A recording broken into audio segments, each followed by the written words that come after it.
আমি মিসেস পল। আমি হাইকোর্টের একজন উকিল। আমি হিন্দু, বিয়ে হয়েছে খ্রিস্টানের সঙ্গে। আমার মনে এই প্রশ্নটি এসেছে মানুষ হত্যার ব্যাপারে ডাক্তার সাহেবের চিন্তাভাবনা এবং ইসলামের শিক্ষার কথা শোনার পর। যদি হত্যা করা ইসলামে কঠোরভাবে নিষিদ্ধ হয়, তাহলে কেন মুসলমানদের আধ্যাত্মিক নেতারা জিহাদের নামে যে হত্যাকাণ্ড চলছে তার প্রকাশ্য সমালোচনা ও বিরোধিতা করছেন না?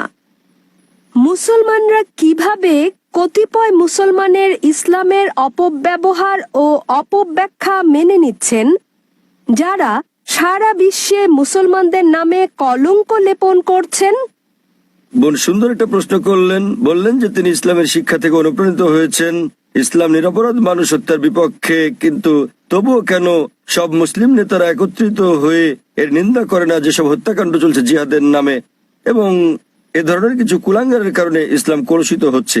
বোন, বিস্তারিত জবাবের জন্য আপনাকে 1 বছর আগে 2008 সালের নভেম্বরে বিগত শান্তি সম্মেলনে আমার আলোচনার শেষ দিকের কথাগুলো শুনতে হবে। দ্বিতীয় আন্তর্জাতিক শান্তি সম্মেলনে আমার শেষ বক্তব্যটার বিষয় ছিল মিডিয়া এবং ইসলাম, যুদ্ধ না শান্তি। প্রধানত যারা দোষী তারা হচ্ছে মিডিয়া।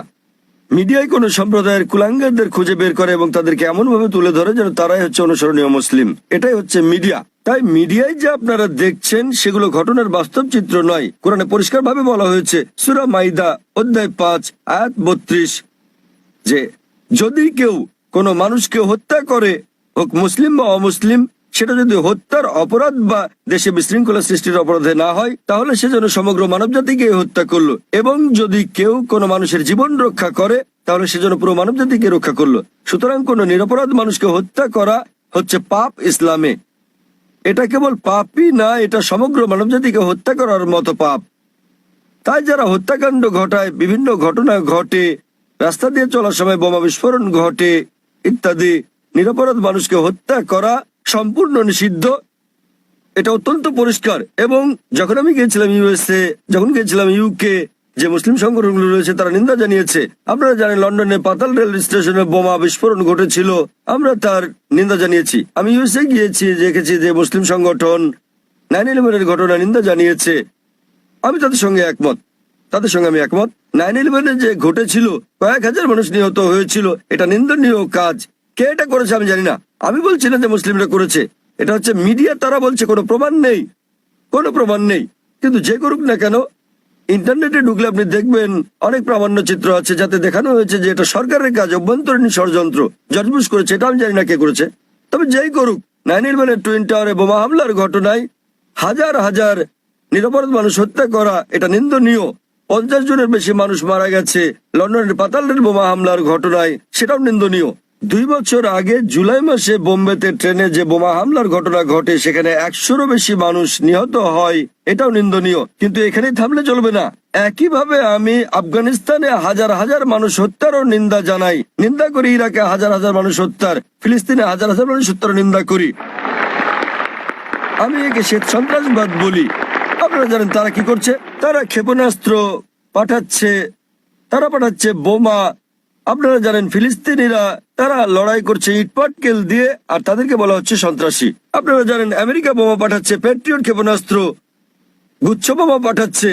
এই গুচ্ছ বোমা যখন কোথাও পড়ে, তখন এটা অনেকগুলো বোমায় বিভক্ত হয়। এভাবে হাজার হাজার আফগানকে হত্যা করা হচ্ছে। কিন্তু কেন? এটা কাপুরুষোচিত কাজ। সেজন্য সমাপনী বক্তৃতায় আমি বলেছিলাম গত কয়েক শতাব্দীর সবচেয়ে বড় সন্ত্রাসী জর্জ বুশ, 1 নাম্বার। জর্জ বুশের মতো এত মানুষ আর কেউ হত্যা করেনি। এখন তিনি আর ক্ষমতায় নেই। ইরাকে তিনি ওষুধের ওপর নিষেধাজ্ঞা আরোপ করেন এবং জর্জ বুশের কারণে ইরাকের 5 লাখ শিশু নিহত হয়। আমরা ভালো করে জানি। এমনকি যদি একমত হয়ে যায় সেখানে একজন লোক লুকিয়ে আছে, এই লোকটি যে বিন লাদেন, তার তো কোনো প্রমাণ নেই। যদি তিনি লুকিয়েও থাকেন, ভাবুন সেক্ষেত্রে আপনি একজন মানুষের জন্য হাজার হাজার মানুষকে হত্যা করছেন। এটা দুঃখজনক। আমরা দেখতে পাচ্ছি যে এটা মিডিয়া তুলে ধরছে। মিডিয়া যা তুলে ধরছে তা হচ্ছে মুসলিমরা এই কাজ করেছে। আমি জানি বোন, কুলাঙ্গার আছে, আমাদের সম্প্রদায়ে কুলাঙ্গার আছে, সব সম্প্রদায় তো কুলাঙ্গার রয়েছে। ভারতীয় মিডিয়া কাশ্মীর নিয়ে কথা বলে, কতবার বলেছে আসাম নিয়ে, নকশাল মাওবাদীদের নিয়ে। আপনি জানেন ভারতের জন্য সবচেয়ে বড় হুমকি হচ্ছে মাওবাদীরা। তারা কি করছে? তারা থানায় বোম মারছে, তারা পুলিশ হত্যা করছে। ভারতের বেশিরভাগ হত্যাকাণ্ডই ঘটায় মাওবাদীরা, কমিউনিস্টরা, এলটিটি, হিন্দুরা। কিন্তু কে তাদেরকে বলছে হিন্দু সন্ত্রাসী? আপনি আসামে গেলে দেখবেন খ্রিস্টান সন্ত্রাসী। হিন্দুরা যখন সন্ত্রাস করে তখন আপনারা বলেন এলটিটিই, লিবারেশন তামিল টাইগার্স ইলম। আপনি যুক্তরাজ্যে গেলে দেখবেন আইআরএ, আইরিশ রিপাবলিকান আর্মি, তারা ক্যাথলিক। প্রোটেস্ট্যান্ট আর ক্যাথলিকদের মধ্যে বিস্তর তফাৎ রয়েছে, কেউ তাদেরকে ক্যাথলিক সন্ত্রাসী বলছে না কেন? তাহলে আমরা কি দেখছি? কোন ধর্ম নিরপরাধ মানুষকে হত্যা করতে শেখায় না, কিন্তু মুসলিমদের চেয়ে অমুসলিমরাই বেশি নিরপরাধ মানুষকে হত্যা করছে। তথাকথিত মুসলমান যারা নিরপরাধ মানুষকে হত্যা করে তারা আসলে মুসলিম নয়, তারা কোরআন এবং নবীর শিক্ষা অনুসরণ করে না। কিন্তু মিডিয়া কি করছে? তারা এইসব কুলাঙ্গারদের খুঁজে বের করে তাদেরকে অনুসরণীয় মুসলিম হিসেবে তুলে ধরছে। তাই প্রথমে দোষ দিতে হবে মিডিয়াকে। মিডিয়া বানাতে পারে কালোকে সাদা, দিনকে রাত, হিরোকে ভিলেন, ভিলেনকে হিরো। আপনি আমার লেকচার শুনতে পারেন সন্ত্রাস কি মুসলিমদের একচেটিয়া, তাহলে বিস্তারিত জানতে পারবেন ইনশাআল্লাহ। ধন্যবাদ।